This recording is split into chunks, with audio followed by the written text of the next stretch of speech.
கரங்கோர்ப்போம். செல்லாது செல்லாது மோடி வித்தை இங்க செல்லாது. எத்தனை பல்ட்டி அடிமை பழனிசாமி அடித்தாலும் உங்கள் சதி இங்கே வெல்லாது. திரளுது பார் தமிழ்நாடே திரளுது பார். ஓர் அணியில் திரளுது பார். எங்கள் தலைவர் எங்கள்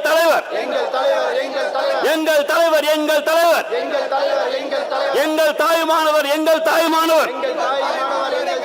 எங்கள் முதலமைச்சரின் கரமொட்டி திரளுது பார்.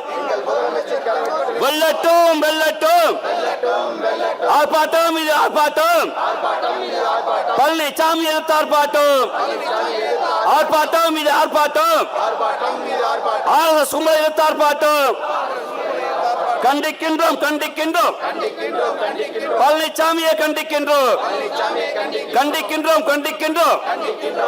பழனிசாமியை கண்டிக்கின்றோம்.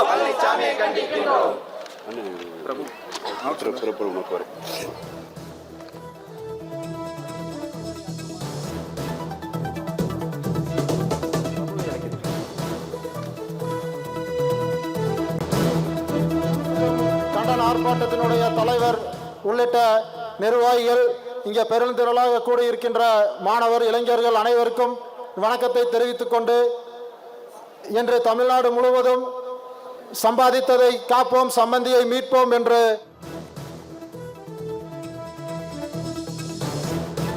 திமுக மாணவரணி சார்பில் கோவையில் கண்டன ஆர்ப்பாட்டம் நடைபெற்று வருகிறது. இதில் எதிர்க்கட்சித் தலைவர் எடப்பாடி பழனிசாமியை கண்டித்து இந்த ஆர்ப்பாட்டமானது எதிர்க்கட்சித் தலைவர் எடப்பாடி பழனிசாமியை கண்டித்து திமுக மாணவரணி சார்பில் கண்டன ஆர்ப்பாட்டம் நடைபெற்று வருவதை பார்த்து வருகிறோம். எதிராக RSS கைப்பாவையாக ஒரு கருத்தை, அந்த பணத்திலே கல்லூரிகள் கட்டக்கூடாது, இது ஒரு சதி என்று தனது உரையிலே கூறியிருக்கின்றார். எது சதி என்பதை நீங்கள் தெரிந்து கொள்ள வேண்டும். அம்மையார் ஜெயலலிதா அவர்கள் இறந்தபோது சசிகலா அவர்களின் காலில் டேபிளுக்கு அடியில் ஊர்ந்து போய் முதலமைச்சர் பதவியை பெற்றுக்கொண்டு அவர்களுக்கு செய்ததுதான் சதி.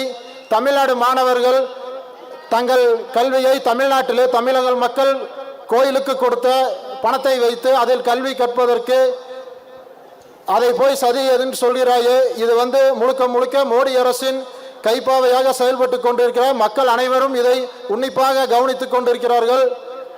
இப்பொழுது அரசங்கியாக உலவிக் கொண்டிருக்கும் எடப்பாடி பழனிசாமி விரைவில் தனது வேட்டியை அவுத்து வைத்து காவி அன்றாயரை மாற்றிக்கொண்டு தமிழகத்தில் வலம் வந்தாலும் அதற்கு எந்த ஒரு இதுவும் கிடையாமல் மக்கள் அதை எதிர்பார்த்து காத்து கொண்டிருக்கிறார்கள்.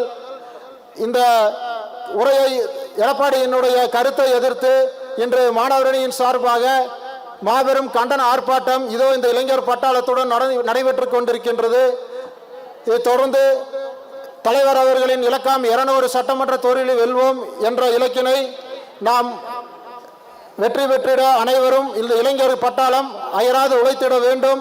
அதில் குறிப்பாக எங்கள் மக்கள் அமைச்சர் சாதனை செல்வர் அண்ணன் செந்தில் பாலாஜி அவர்களின் தொகுதி கொங்கு மண்டலத்துக்கு உட்பட்ட 35 தொகுதியிலும் உறுதியாக அமைச்சர் அண்ணன் செந்தில் பாலாஜி அவர்களின் தலைமையில் வென்று காட்டிடும்.